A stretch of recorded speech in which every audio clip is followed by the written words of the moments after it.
Still, living in that cramped apartment. My uncle laughed. Then my cousin's fiance noticed my watch, looked it up and found out it cost more than her yearly income. The table went cold. After that, I'm 32, and I've spent the better part of my adult life being treated like the family disappointment. Not because I did anything wrong, but because I didn't follow their plan. I didn't take the safe corporate job my dad wanted me to apply for after college. I didn't get married young, buy a house in the suburbs, or settle down into what they call a real life. Instead, I moved into a tiny apartment in the city with creaky floors and thin walls where I built a tech startup out of my living room that no one in my family understood or cared to understand. For years, I was the punchline, the guy who plays with computers and eats ramen every night. The one who missed Thanksgiving 3 years ago because I was pitching investors and never heard the end of it. To them, I wasn't chasing a dream. I was just avoiding reality.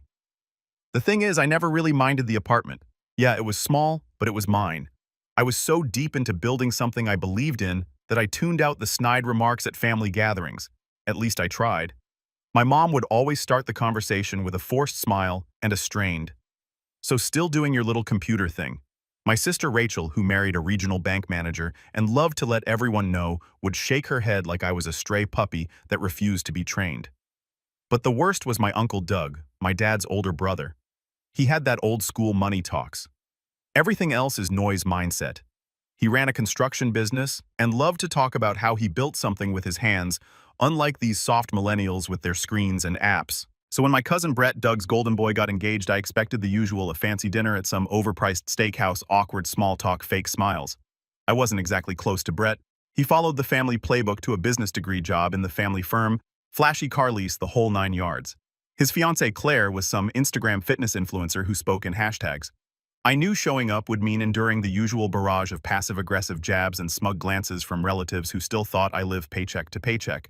But I went anyway, not to prove anything. At least that's what I told myself, but because part of me still clung to the hope that maybe they'd treat me differently now. My company had finally started turning a real profit, and I just closed a 6-figure licensing deal. I hadn't told anyone in the family yet, not because I wanted to gloat, but because I didn't think they'd care. Still, I figured, why not show up and see? The dinner was held at this pretentious restaurant downtown with velvet booths and $28 salads. I arrived on time, dressed in a dark blazer and slacks. Nothing flashy, just clean and simple. I wore the one indulgence I bought myself when the deal closed, a Patek Philippe watch. It was understated, but elegant. The kind of thing most people wouldn't recognize unless they knew watches. I figured no one in my family would notice or care. I figured wrong. The moment I walked in, Uncle Doug gave me that signature bark of a laugh and slapped me on the back a little too hard. Still living in that cramped apartment. "Adam," he said, loud enough that a few people at nearby tables turned their heads. "But it's cozy when the rats tuck you in at night, huh?" I forced a chuckle. "It's not so bad. Rent's cheap and I'm downtown." Doug smirked and shook his head. "You'd rather throw money at rent than build equity. Man, your dad should have spanked some sense into you." Everyone laughed. Even my dad gave one of those pain smiles that said, "Don't make a scene." I bit my tongue and took a seat near the end of the table. Across from me was Brett and his fiancée Claire, who barely looked up from her phone until the appetizers arrived. I sat quietly sipping water and letting the conversations wash over me. Rachel talking about private school tuition, Doug bragging about a new property deal, Brett showing off photos from their Bali engagement shoot. Then, somewhere between the appetizers and the main course, it happened. Claire leaned forward a little, her eyes narrowing. "Hey," she said, pointing casually. "Is that a Patek?" I blinked. "Yeah, surprised you know it." She let out a small laugh. "I did a sponsorship with a luxury watch brand last year, learned a few things." She paused. "That's not a base model." I shrugged, suddenly aware that all eyes at the table were on me. She tilted her head, lifted her phone under the table, and I could practically feel her fingers typing on Google. A second later, her smile faltered completely, like someone flipped a switch. She looked back up at me, then at Brett, then at the rest of the table. "That watch costs more than our honeymoon," she said, not trying to be quiet about it. "By a lot." The table went silent. Uncle Doug stopped mid-chew. Rachel's wine glass froze halfway to her lips. My dad shifted in his seat. No one said a word. And just like that, in a single moment, the dynamic shifted. Not because I had some fancy watch on my wrist, but because for the first time they realized something had changed. I wasn't just the broke computer guy anymore. I didn't gloat. I didn't smirk. I just sat back and watched the silence spread like wildfire. And that was only the beginning. The silence didn't last long, Uncle Doug wasn't the type to let anyone else have the last word, especially not someone he'd spent the last decade mocking. He leaned back in his chair trying to laugh it off, though his voice was just a little too sharp. "Well, look at you," he said. "Didn't know nerd work paid in gold these days." He gestured toward my wrist like it was some kind of offense. Must have been a gift, right? Or maybe a knockoff. I smiled politely. Nope, bought it myself. Claire still hadn't looked away from the screen of her phone. Her thumb was scrolling slowly like she was trying to confirm something. Brett leaned over and whispered something in her ear, but she barely reacted. She just gave the faintest shake of her head and glanced at me again, this time with a weird, calculating expression. I could see it already. The narrative in her mind was shifting, and she wasn't sure yet if she liked it. Dinner resumed, sort of. The mood had shifted, subtle but noticeable. Rachel started a new conversation about vacation homes, loudly emphasizing how her husband had just bought them a little getaway in Aspen. Her tone was syrupy sweet, but I recognized the edge. It was her way of reclaiming attention. Classic Rachel. She'd always had a sixth sense for when someone else was getting more than her allotted share of spotlight. My mom didn't say much, but I saw her glance toward me a few times, confused. I hadn't told her about the watch or the deal or anything. She probably assumed I was still struggling, still calling her once a month to ask for leftover recipes or news about distant relatives I barely remembered. I didn't hold it against her, but it was clear she wasn't sure how to square what she saw with the image she had of me in her head. Doug wasn't done, though. Of course he wasn't. When dessert came around, he tapped his fork against his wine glass and raised his voice to the whole table. "You know," he said, smirking in my direction, "we should all take a moment to celebrate Adam here. Got himself a fancy watch. That must mean the ramen startup finally paid off." Some people chuckled. My dad gave a stiff smile. I kept mine flat, saying nothing. I could feel it coming. He wasn't just making fun of me anymore. He was threatened. And when people like Doug feel threatened, they go on the attack. I mean, who would have guessed, Doug continued, that after all those years freeloading in that little shoebox apartment, you'd come out with something worth more than your car. You still drive that beater, by the way. I actually sold it, I replied casually, reaching for my coffee. Didn't really need it anymore. That raised a few eyebrows. Brett asked, "Wait, no car? How do you get around?" I paused, gave a soft shrug. "Driver?" Claire nearly choked on her sparkling water. "Wait, you have a driver?" That was the first genuine reaction I got from the whole table. Everyone suddenly looked alert. "Not full-time," I added. "Just when I'm in meetings or when I fly out for work, which is a lot lately." Rachel raised her voice a little. "Since when do you fly out for work?" Before I could answer, Doug laughed again, but it wasn't the same kind of laugh. It was bitter. "Oh, come on. What are we supposed to believe of your jet setting across the country now? What exactly do you do again? Selling apps or NFTs or something I could see?" Brett's eyes narrowed slightly. He knew I worked in tech, but clearly hadn't asked questions before. Claire, on the other hand, was practically glowing. She wasn't looking at me anymore. She was staring at her phone screen again. Her fingers moved quickly, and then she stopped. Her jaw went slack for just a second. Then she looked at Brett. "Babe," she said softly, "did you know your cousin's company just raised a Series B funding round 8 figures? It's in Forbes." That did it. The silence that followed wasn't awkward. It was dead. You could have heard a fork drop. Everyone stared at me like I'd grown a second head. Uncle Doug's face turned a shade darker. My mom looked genuinely stunned. Rachel scoffed under her breath, and her husband muttered something I didn't catch. Even my dad blinked like he was seeing me for the first time in years. But Claire wasn't done, and she flipped her phone toward Brett, showing him the screen. "He's the founder. CEO. That broke the spell." Rachel leaned back, arms crossed. "That's probably just one of those online lists," she said quickly. "You know they'll publish anyone these days. I read somewhere they make up half that stuff just for clicks." Doug straightened in his seat, clenching his jaw. "Even if it's true," he muttered, "doesn't mean anything. You can play dress up all you want. But you're still the same kid who couldn't afford a Thanksgiving plane ticket 3 years ago." I didn't say anything. I just let the silence stretch again, because deep down, I could feel it. They weren't just confused anymore. They were angry. Not because I lied, not because I bragged, but because I hadn't needed them. I hadn't asked for help. I hadn't played their game or followed their map. And somehow I'd made it anyway. And for people like Doug, that kind of independence is insulting. The rest of the dinner passed in a strange haze. Conversations turned brittle. Laughter was forced. My mom tried to act normal, asking how work was going, but her tone was strained, like she was trying to piece together a puzzle that didn't make sense. My dad kept sipping his wine. Quiet. Rachel started talking about how influencers fake their net worth online and how people should be careful who they idolize. Her husband nodded along like a parrot. Claire kept stealing glances at me. She smiled at things I said even when I wasn't talking to her. Brett noticed. Doug did too.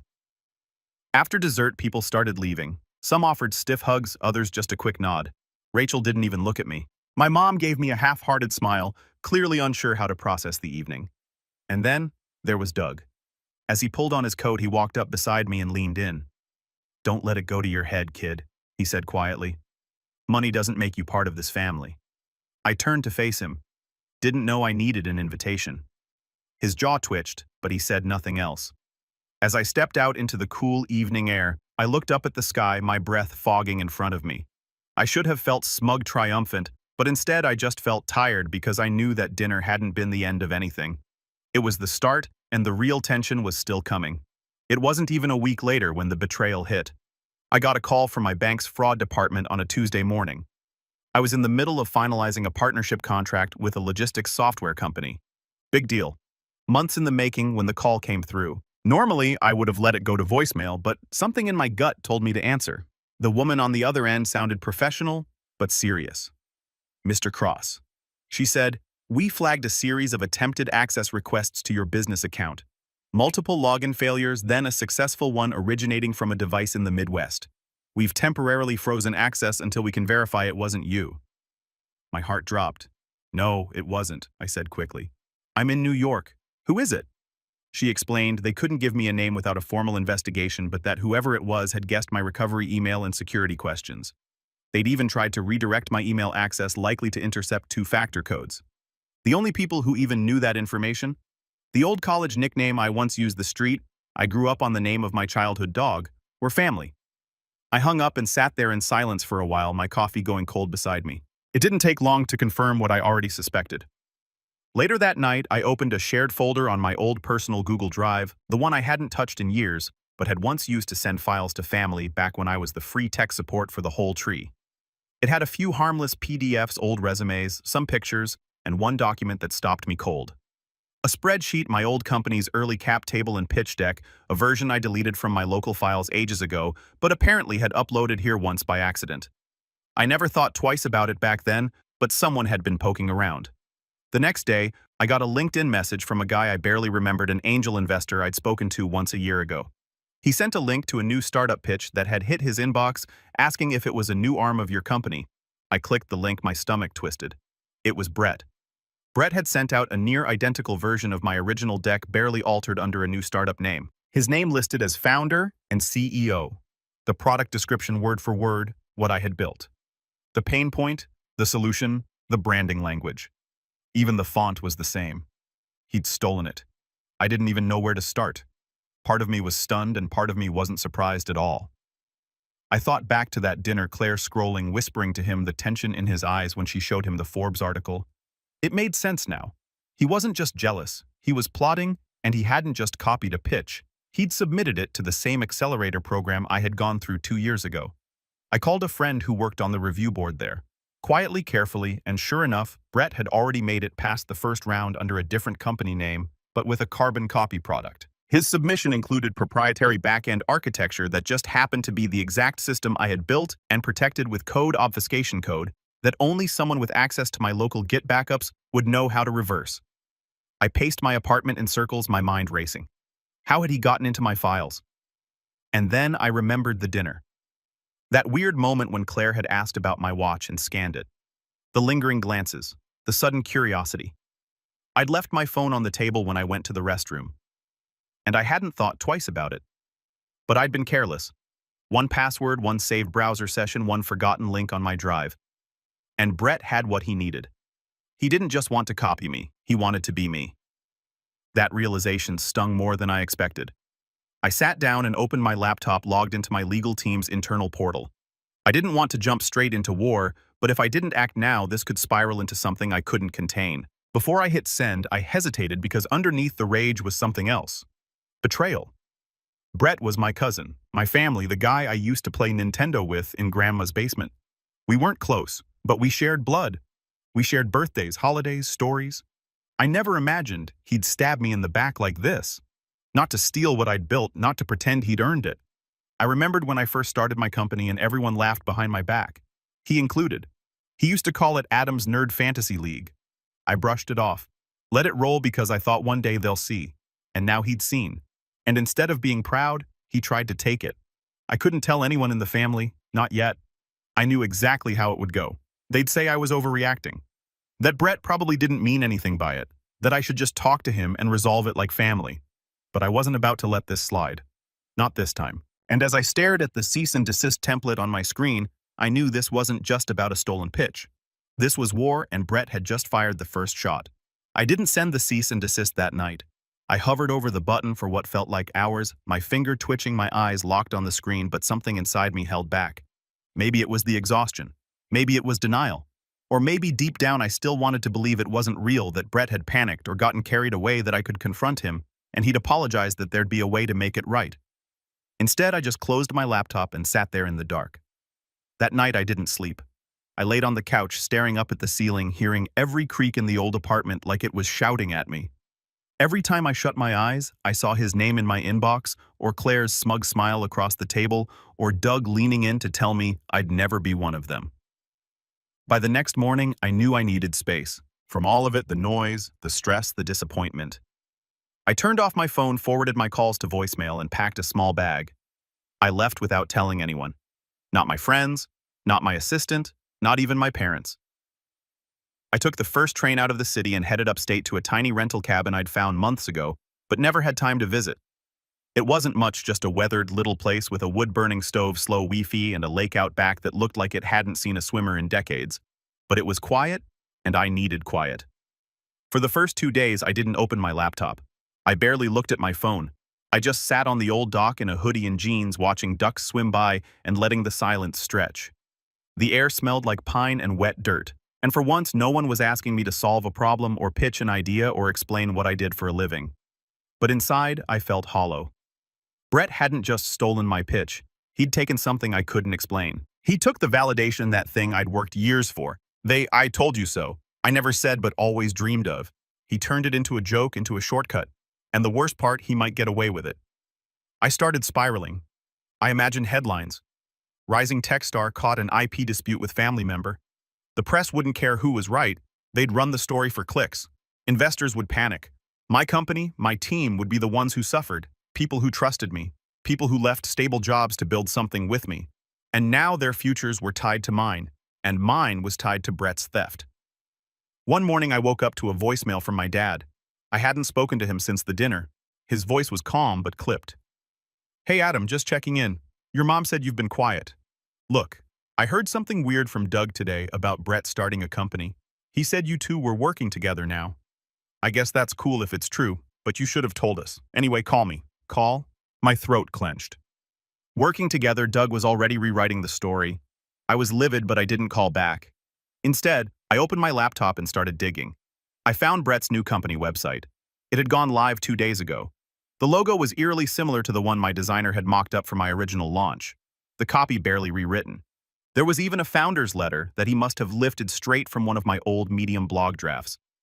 Except he'd swapped out every mention of my name, my story, my struggle, and replaced it with vague anecdotes about personal loss and a passion for innovation. He even included a photo of him in front of a whiteboard. I recognized my whiteboard. From a brainstorming session I'd held in my apartment last summer. He must have taken the photo during that one weekend. He crashed on my couch when his heat went out. I'd been kind enough to let him stay, thinking it was just family helping family. I felt sick. He didn't just copy my work. He collected it, stored it, saved it like a scavenger, waiting until the moment was right. And now he was parading around as the visionary I fought to become. That was the breaking point. For the next 2 days, I didn't leave the cabin. I stayed up late, piecing everything together. Every pitch deck version, every old email, every line of code. I tracked file access logs, screenshot, timestamps, metadata, anything that could prove what was mine. I created a folder labeled "It War Chest" and filled it with evidence. But I still didn't act because something in me had shifted. I wasn't angry anymore. I was done. Done trying to prove my worth to people who never saw me. Done showing up to family dinners where I had to justify my existence. Done keeping quiet to keep the peace. And maybe I didn't want revenge. Not yet. What I wanted was clarity. What I needed was distance. When I finally came back to the city, I didn't tell anyone. I slipped into my apartment like a ghost and sat on the floor watching the sunrise creep through the blinds. My inbox was overflowing. Investors, journalists, even a few distant cousins who had suddenly heard about the business and wanted to reconnect. And then, buried under it all, was an email from Brett. No subject, just a one-line message. "Let's talk before this gets messy." That was the moment I knew. He wasn't just hoping I'd ignore it. He expected me to because that's what I'd always done. But this time he'd picked the wrong version of me, and I wasn't walking away anymore.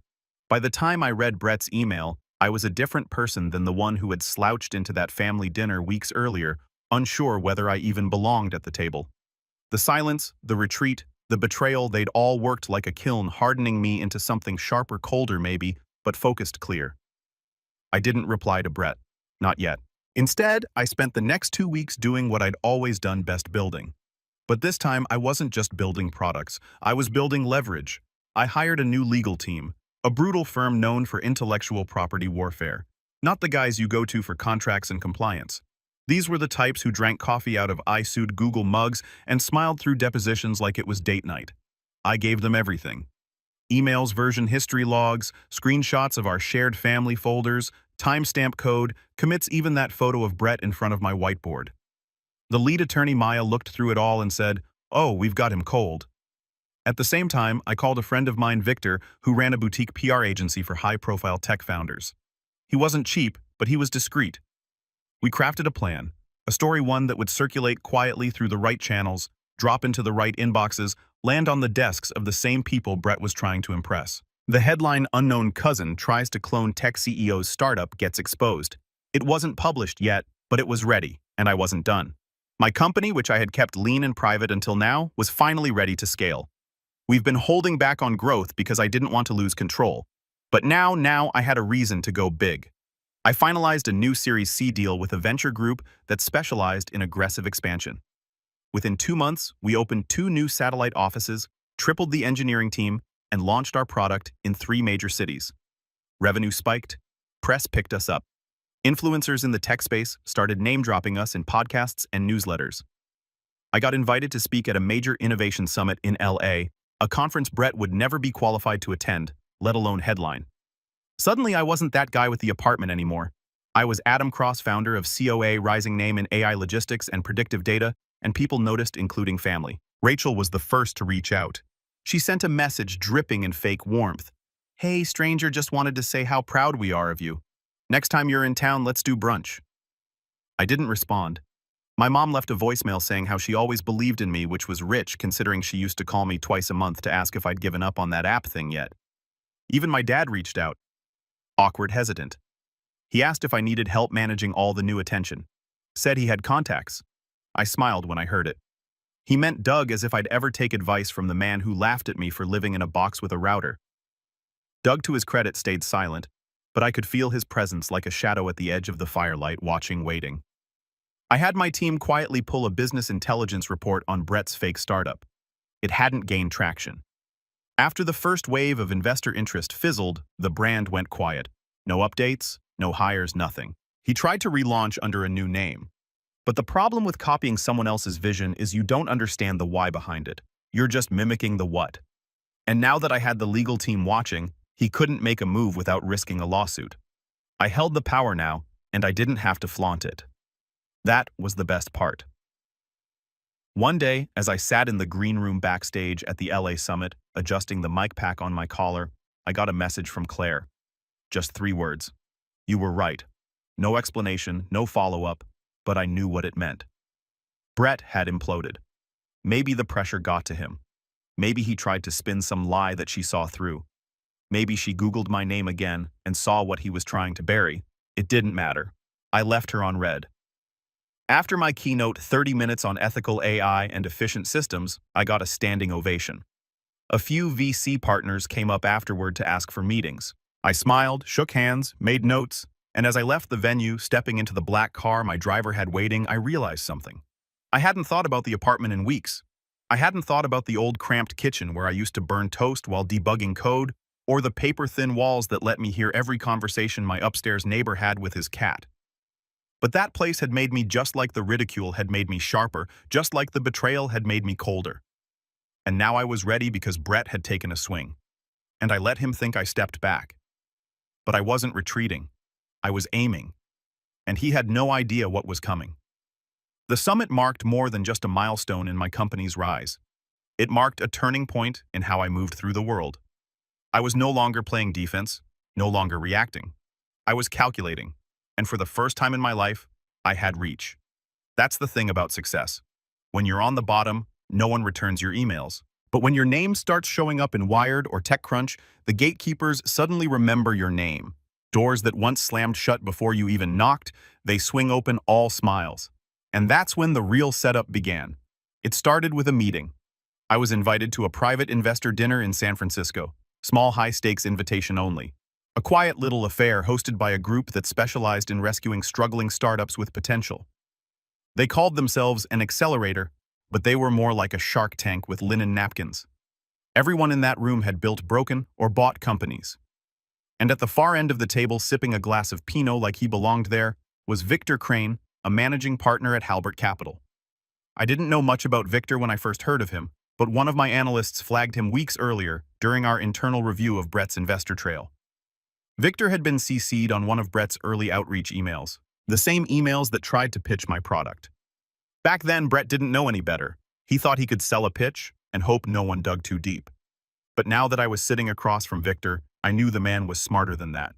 So I asked him casually, "Whatever happened to that logistics AI deck you got a few months back? The one from, what was it? Sparrowtech." Victor blinked slow and deliberate. "You know about that?" I nodded. "Let's just say I'm familiar with the source material."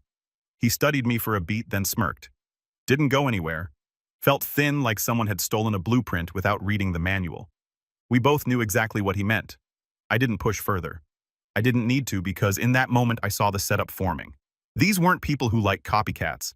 They didn't fund pretenders, but they did enjoy watching a well-executed takedown, especially if it protected their own reputations. Victor leaned in. "You looking to expand?" he asked. "Maybe," I replied. "If the timing's right, what if we helped?" I paused, feigning thought. "Depends on what you want in return," he grinned. "Just a seat at the table and maybe a story to follow." That night, back in my hotel suite, I opened a secure call with Maya, my lawyer. "I think it's time," I told her. She didn't ask what I meant. She'd been waiting. We launched a silent probe. Nothing official. Not yet. Just enough to track where Brett's fake startup had been incorporated, which accounts were attached to the filings, and most importantly, where the money had gone. And that's when I learned something that turned my stomach. He had taken out a personal loan backed by a family co-signer, my dad. Apparently, Brett had gone to him weeks after that dinner, spun some story about how I'd invited him to collaborate and was letting him take the lead on a new division. He said it was a family-first project that he didn't want to burden me with all the work, so he'd handle the pitch that I was too busy with the main company to manage another arm. And my dad, ever desperate to be part of something meaningful, had believed him. He co-signed a loan for $300,000. Doug's name was on the paperwork too. They pulled together a little family investment triangle, all under the illusion that they were finally cashing in on Adam's success. Brett had promised equity, promised they'd be paid back fivefold. But the money, it was gone. He'd spent most of it on branding consultants, paid shoutouts, a rented office space in a WeWork that he barely used, and of course Claire's wellness brand, which he was trying to launch alongside his startup as a synergy project. It was all smoke, and the fire was about to start. Maya and I sat down with the internal compliance officer at one of the largest startup expos in the country, the same one where Brett had submitted Sparrowtech to present. She pulled up the registration and frowned. "He forged this," she said, pointing at the listed patent references. "These don't even exist." That was enough to initiate a quiet disqualification. They didn't make a scene. They just removed his name from the speaker list. No call, no warning. And that was just the beginning. Because Victor, he wasn't just curious anymore. He was interested. He brought me into his circle, introduced me to a network of founders, analysts, and strategic advisors who specialized in consolidation, taking small, poorly managed companies with stolen ideas and legally dismantling them before they could do real damage to the market. And I was holding Exhibit A, but I wasn't ready to press the button just yet, because one last piece had fallen into place. An anonymous email from Claire. No subject line, no greeting, just one paragraph. You deserve to know. He used your login credentials to access your Drive folder. I watched him do it after the dinner. He said you'd never notice. I'm sorry. She included a screenshot of Brett's laptop open to my Drive folder with the metadata bar clearly visible. That was it. The final nail. I sat back in my chair staring at the screen. I had the motive, I had the proof, I had the allies, and now I had the permission. Revenge wasn't an act anymore. It was an operation. And every move I made next would be deliberate, legal, and devastating. Brett thought I'd gone quiet, but the silence was the sound of me loading the first volley. I waited until the annual cross-family summer gathering to execute the first move. It was tradition. Every July, the extended family gathered at my parents' lake house for a long weekend of sunburns, barbecue, and passive-aggressive judgment. I hadn't gone the past 2 years. Too busy, too tired, too unwilling to play the role of struggling tech guy in cargo shorts while Brett popped open champagne bottles like a third-rate influencer. But this year, I RSVP'd. And I brought guests, not just anyone. My new VP of Operations, Danny, and our lead counsel, Maya.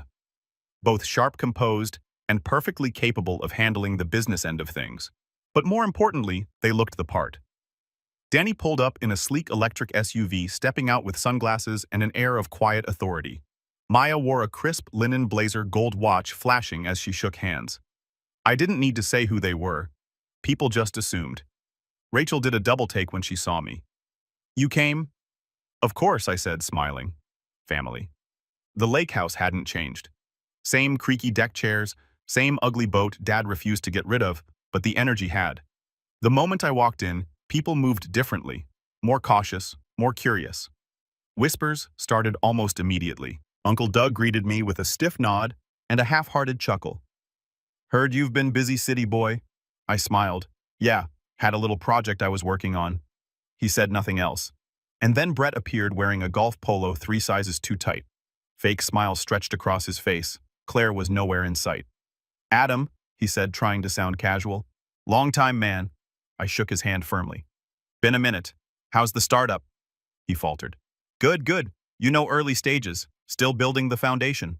I nodded. Funny, I've been hearing otherwise. Before he could ask what I meant, Maya stepped forward. Mr. Cross, she said, handing me a slim folder. Here are the documents you requested. All the filings are complete, and the letters have been sent. Thanks, I said, flipping the folder open just enough for Brett to see the logo at the top. SOS Legal Counsel. He blanched. I could see him piecing it together. The name, the timing, the woman. I gave him a look so neutral, it was almost cruel. Might be a good time to get your paperwork in order. He opened his mouth, but nothing came out. That night after the barbecue and awkward mingling, I called a meeting on the deck. Everyone was there. Mom, Dad, Doug, Rachel, a few cousins. Brett sat off to the side, arms crossed. I wanted to clear something up. I began standing by the railing.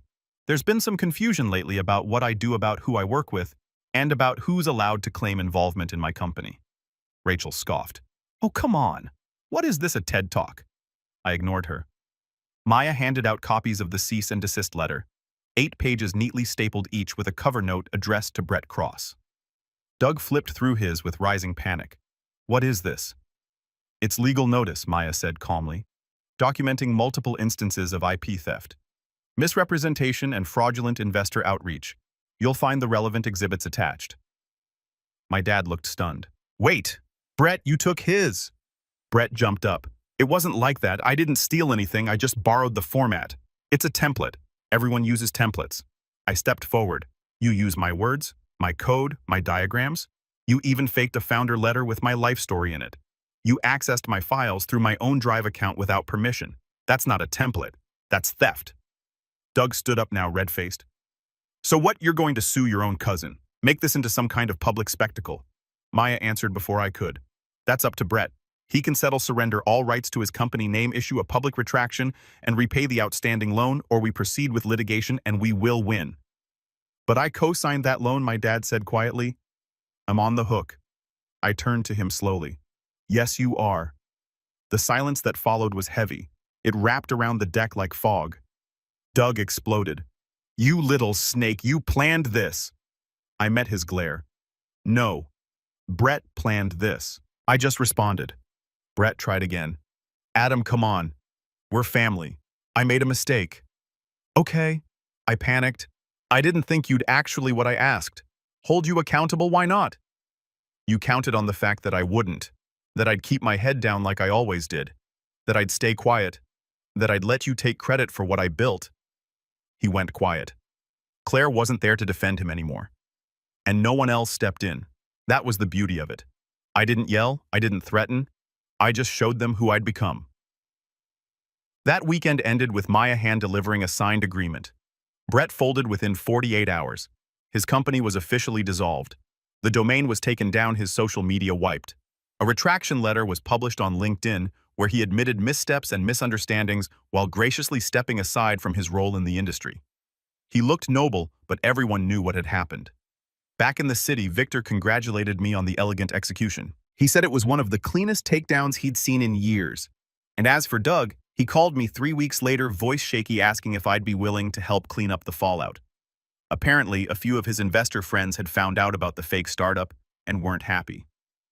I didn't return the call because I wasn't done yet. The fallout didn't happen all at once. It unfolded slowly like a house rotting from the inside out. First quiet, then unmistakable. 3 weeks after the cease and desist was delivered, and Brett's fake startup was publicly shut down. The news quietly spread through the business circles that mattered. He tried to pivot, of course. He deleted his LinkedIn account for a few days, then brought it back with a sanitized bio and a new title, independent consultant. He added vague descriptions like tech innovator and strategic thinker. But it didn't stick. The word had gotten around.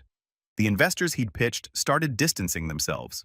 A few posted generic warnings on Twitter about copycats in the space and due diligence red flags.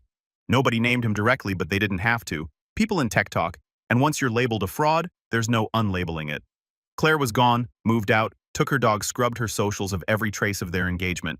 I didn't hear from her again, but someone forwarded me an Instagram post she made a month later. Just a photo of a lake and a caption that read, "Lesson learned, never build your life on someone else's blueprint." Doug's construction company took a hit too. Apparently, one of the investors Brett had courted was a personal friend of Doug's who had considered backing a joint venture between Brett's startup and Doug's firm. When the truth came out, the investor pulled out of both. That one decision triggered a domino effect. Within 6 months, Doug had to sell off a key property at a loss. And one of his longest-standing subcontractors dropped him. At Thanksgiving, the family gathering was quieter than usual. I showed up late just long enough to say hello to my mom and dad, then stepped outside to sit on the porch. Rachel didn't speak to me. Doug avoided eye contact entirely. Brett wasn't there. I asked where he was. My dad cleared his throat. Out of town visiting Claire's parents, but there was no wedding on the horizon. No, save the dates, just silence. Eventually, my dad stepped outside and sat next to me. For a long time, we didn't speak, just watched the wind stir the brittle November leaves on the lawn. Then he said quietly, "I didn't know about the loan, about what he did." I nodded. "I know. I should have asked you. I should have believed in you." It wasn't an apology, but it was close enough. I stood up and gave him a pat on the shoulder. "You did what you thought was right. So did I." When I got back to the city that night, I opened my laptop, checked my calendar, and made a note. Next quarter, CO was slated to expand into 5 new markets. Our valuation had tripled since the summer, and we'd just been approved for a partnership with a major tech conglomerate I wasn't legally allowed to name yet. The apartment I once lived in, gone. I donated most of the furniture, handed the keys to a friend's younger brother who was trying to start his own company. I told him to build something that scared people, something so bold they'd laugh in his face, because I knew what that felt like. And I also knew how sweet it was when they stopped laughing. Brett never reached out again, not to apologize, not to explain, not even to fight back. In the end, he didn't just lose the startup, he lost everything he pretended to be. And me, I didn't just win, I earned it. The same hands they used to point and laugh now trembled to shake mine.